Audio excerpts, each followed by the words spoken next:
So here, I've made it easier and labeled the doorbell live wire red and the doorbell neutral wire blue. So what we're going to do is to fit the doorbell, place the wiring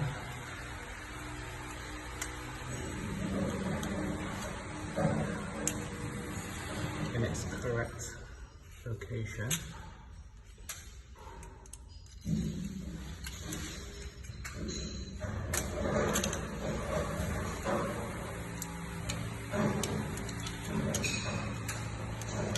Just to remind you guys, I've already turned off the power, so I won't electrocute myself if I do touch the cables here, so it's still safe until we turn the power on.